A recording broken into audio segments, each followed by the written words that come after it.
Bismillahirrahmanirrahim. Assalamualaikum warahmatullahi wabarakatuh. Profesional muda berjumpa kembali dengan saya, Gatot Widayanto. Kali ini kita masuk bagian terakhir ya. Terakhir dari professional excellence atau profesionalisme gitu ya. Dan ini merupakan hal ketiga dari pilar ketiga. Ingat ya, pilarnya ada pertama alignment, kemudian kedua capabilities, dan pilar terakhir yang saat ini kita bahas adalah engagement. Yang engagement ini ada tiga hal juga, dan ini hal ketiga terakhir yaitu tentang advokasi, ya advokasi, ya bahasa Indonesianya juga advokasi. Dan ini merupakan apa istilahnya episode terakhir dari penjelasan terkait professional excellence yang saya jelaskan hal per hal ya dari setiap pilar itu. Masing-masing pilar ada tiga hal, semuanya saya jelaskan dan berarti ini adalah yang ke-9. Dan nanti di bagian akhir saya akan sedikit mengulas supaya teman-teman bisa melihat 9 itu apa saja. Sebenarnya nggak hanya 9 itu, saya juga sudah membuat beberapa video yang lain yang terkait dengan profesionalisme. Nah, kita akan masuk langsung ke bagian terakhir ya, yaitu mengenai advokasi. Saya langsung aja masuk ke share screen-nya. Jadi kenapa ini disebut advokasi? Karena ini yang menunjukkan bahwa Anda ini benar-benar seorang profesional sejati. Jadi seorang profesional sejati mestinya melakukan advokasi.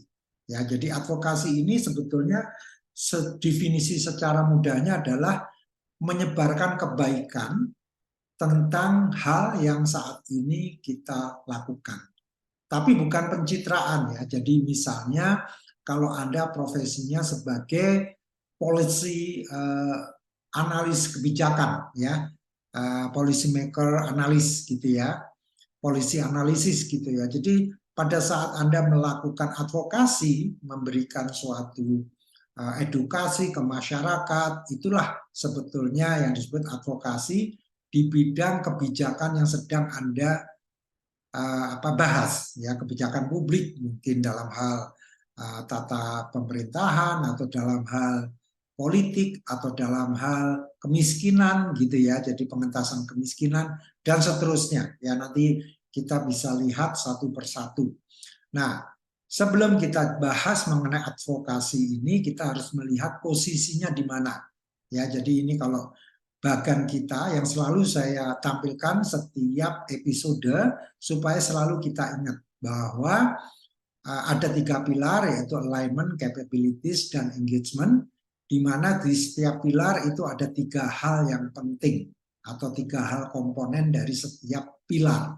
Dan pilar ini adalah saat ini pilar yang terakhir, yaitu advokasi. Jadi penting sekali untuk kita pelajari bersama-sama. Nah, mengapa alasannya kita perlu adanya advokasi? Jadi saya ulang lagi, pilar ketiga ini adalah pilar yang menggerakkan. Kalau pilar pertama dan kedua itu sifatnya ya itu tentang suatu hal. Kalau ini tentang menggerakkan, ya. Karena dimulai dengan satisfiers, itu adalah faktor kepuasan yang membuat kita bergerak. Kemudian komitmen, itu jelas ya. Orang yang committed pasti bergerak, nggak hanya sekedar ngomong, tapi langsung bertindak gitu ya. Nah, orang yang melakukan advokasi lebih dari sekedar komitmen, ya, lebih dari sekedar puas, ya. Orang yang melakukan advokasi sudah pasti puas dengan apa yang dia lakukan. Karena nggak mungkin kalau dia nggak puas pasti advokasinya bohong-bohongan, ya dia tidak tulus melakukan advokasinya. Kemudian kalau dia nggak ada komitmen nggak mungkin melakukan advokasi. Jadi advokasi itu memang diperlukan adanya komitmen dan kepuasan, ya. Nah ada 3 hal ya yang menurut saya penting kita perhatikan dalam hal advokasi ini. Mengapa penting? Yaitu pertama, ini merupakan bukti atau bukti kebanggaan Anda ya pada diri sendiri, pada profesi dan pada entitas Anda. Ya, entitas itu apapun ya, bisa itu perusahaan, bisa lembaga riset, bisa lembaga analis kebijakan publik gitu ya, atau profesi Anda, profesi sebagai penyiar, sebagai presenter, sebagai penulis, ya apapun profesi di sini, dan tentunya untuk diri sendiri, ya bahwa Anda bangga bahwa diri Anda terlibat dalam profesi ini di entitas tertentu, ya mungkin di PT X atau di Kementerian Y atau apapun ya namanya entitas. Jadi ini generik biar kita mudah relate dengan apa yang kita lakukan. Dan mungkin Anda sekarang juga sudah bisa membayangkan gitu loh. Maksudnya apa? Mengapa ini penting gitu ya. Itu yang pertama. Yang kedua adalah tentu yang Anda lakukan adalah suatu kebaikan. Nggak mungkin Anda melakukan suatu kejahatan, itu kemudian Anda sebarkan gitu ya. Orang yang melakukan kejahatan pasti sembunyi-sembunyi gitu. Nah ini suatu kebaikan. Yang namanya kebijakan publik pasti dibuat untuk kemaslahatan orang banyak kan. Jadi perlu adanya suatu advokasi. Nah makanya suatu kebaikan itu wajib disebarkan. Misalkan orang belum tahu adanya peraturan pemerintah yang baru tentang ketenaga kerjaan gitu ya. Anda mencoba memastikan bahwa masyarakat mengerti. Itulah advokasi. Ya.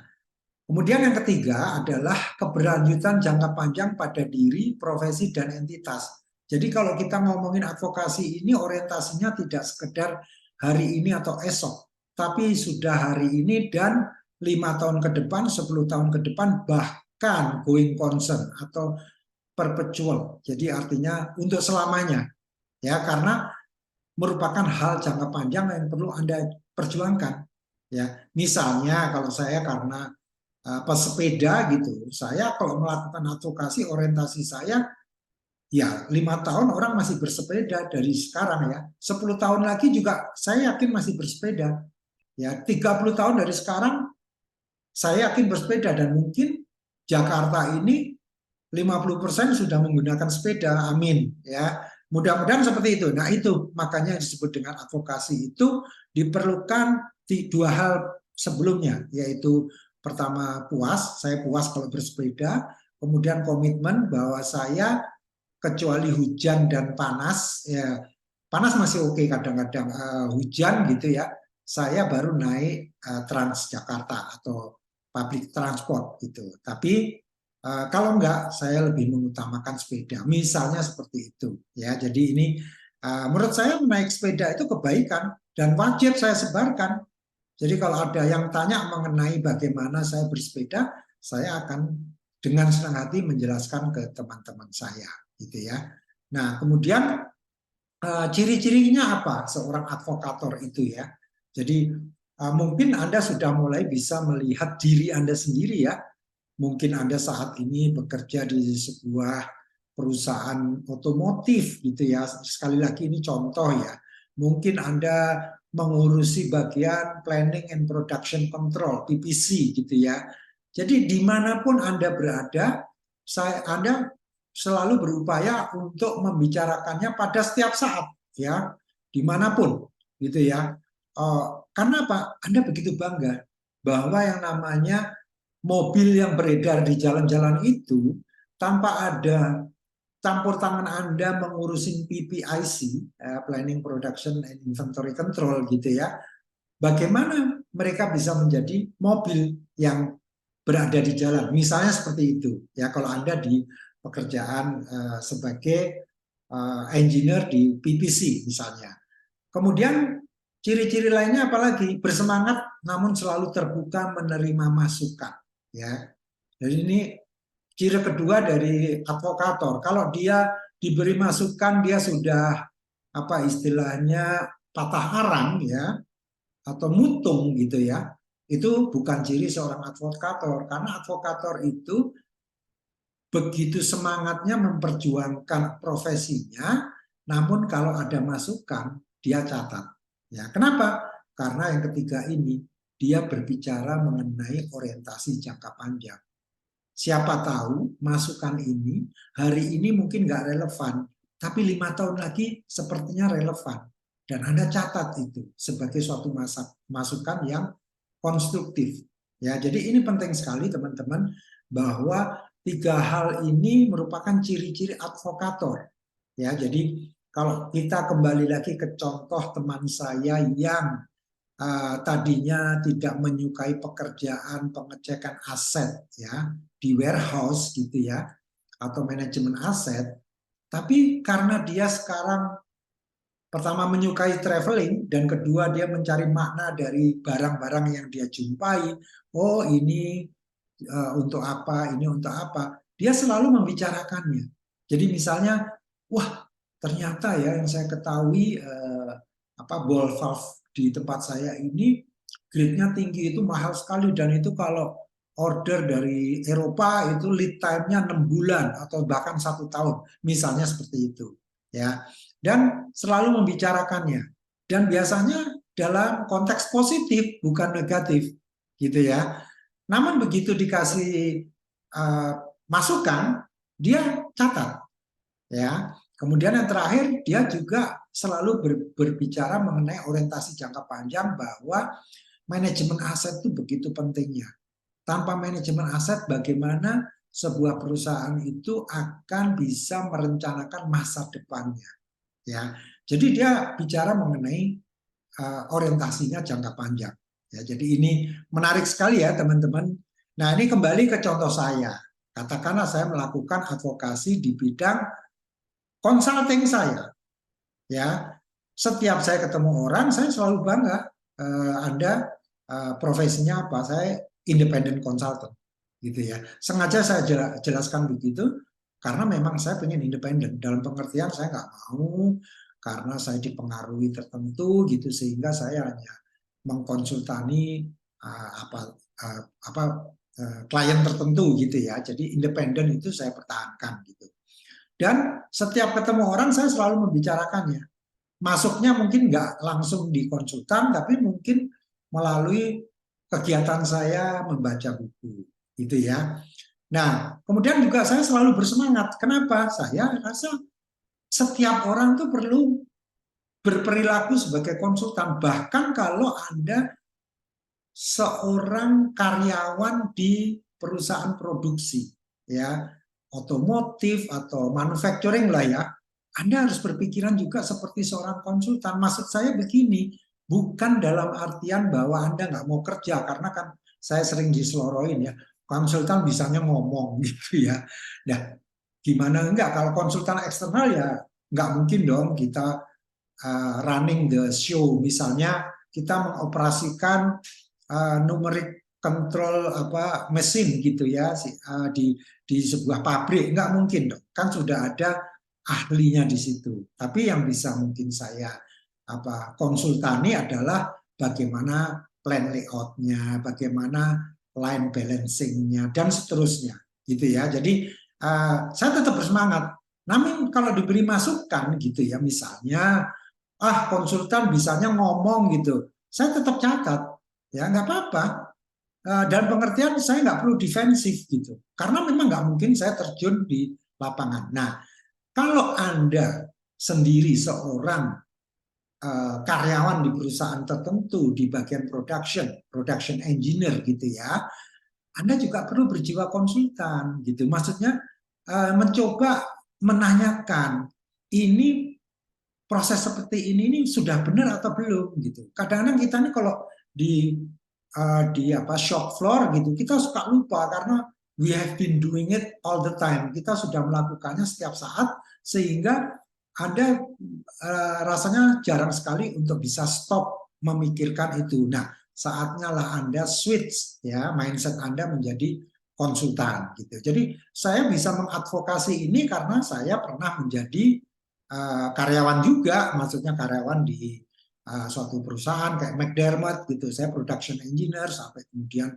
menjadi project manager gitu ya. Tapi intinya yang saya ingin tekankan adalah bahwa Anda sebagai karyawan pun atau sebagai profesional, you need to think like a consultant also gitu ya. Jadi tidak harus konsultan eksternal yang berpikir. Kemudian yang terakhir berbicara strategi dan orientasi jangka panjang. Wah, saya semangat karena tidak ada satu perusahaan pun yang tidak butuh konsultan. Ya, maksud saya konsultan eksternal ya, orang-orang seperti saya, bahwa saya katakanlah tidak laku bukan karena mereka nggak butuh konsultan. Mungkin skill set saya nggak cocok untuk company tersebut. Ya, misalnya saya membidik pasar yang salah gitu. Artinya jangan menyalahkan industri konsultannya. Menurut saya konsultan itu justru yang sangat menjanjikan. Mau dibilang nanti ada AI, ada ChatGPT, konsultan tetap survive. Ya, kalau Anda nggak laku, ya sebagai konsultan, yang salah bukan bisnis consultingnya, tapi Anda. Anda kurang pandai membidik pasar. Ya, termasuk saya ini, maksudnya Anda itu saya juga gitu. Kalau saya suatu saat amit-amit ya, amit-amit jangan sampai saya nggak laku gitu ya, amit-amit ya, laku atau enggaknya itu urusan Allah Subhanahu Wa Taala ya. Jadi yang penting saya berusaha menjadi konsultan lebih baik, lebih baik, lebih baik, nggak pernah berhenti. Makanya saya baca buku terus menerus, karena kalau saya nggak baca buku, ya bagaimana saya nggak bisa mengupgrade skill saya ya. Jadi berbicara strategi dan orientasi jangka panjang, wah saya senang sekali. Ya, jadi teman-teman, saya ingin encourage Anda semua untuk selalu mencoba memperbaiki diri terus-menerus. Ingat kepada 3 pilar itu ya, bahwa 3 pilar itu sangat penting dan kita tidak boleh lupakan. Ya, kita sudah sepakat ya bahwa yang namanya 3 pilar ini yang membuat kita nantinya bisa disebut sebagai seorang yang profesional. Jadi untuk menutup, ini advokasi itu ya, jadi udah jelas bahwa advokasi itu justru di bagian akhir ya dari keseluruhan pilar ya, ada 3 pilar: alignment, capabilities, dan engagement. Dan engagement itu yang paling akhir advokasi. Kalau Anda nggak bisa melakukan advokasi, Anda belum profesional. Atau profesionalisme Anda itu masih belum excellent lah, belum sampai ya mentok gitu ya, atau mendekati mentok lah. Mentok kayaknya juga mungkin ya gitu ya, tapi paling tidak mendekati mentok ya. Nah, saya akan coba tampilkan lagi slide kita supaya kita semua selalu ingat gitu ya, bahwa ujung-ujungnya yang namanya profesionalisme itu ya 3 hal ini ya. Saya nyebutnya professional excellence karena yang namanya excellence itu harus, striving for excellence itu harus kita kejar terus-menerus ya. Itu terdiri dari 3 pilar ya: alignment, capabilities, engagement. Alignment dalam hal apa? Tujuan Anda, mimpi Anda yang kemudian dikalibrasi dengan values yang Anda yakini, values perusahaan Anda dalam rangka untuk memuaskan customer Anda. Ya, jadi ini perlunya goals, values, sama customer. Kemudian yang kedua, capabilities, itu adalah perlunya kompetensi dari Anda. Ya, kompetensi mungkin di bidang apa? Strategic planning, atau kompetensi di bidang planning and production control, kompetensi di bidang production engineering, teknologi mekanik, ya apapun kompetensi Anda. Dan mungkin nggak hanya satu kompetensi, bisa 2 atau 3 bahkan 4 gitu ya. Dan kemampuan Anda mengelola informasi, ya, mendapatkan informasi yang tepat untuk Anda melakukan yang terbaik dalam capabilities Anda.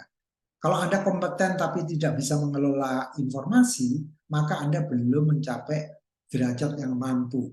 Ya, untuk apa? Menggerakkan resources. Ya, gimana pun juga yang namanya profesi pasti perlu adanya sumber daya. Terakhir, pilar engagement.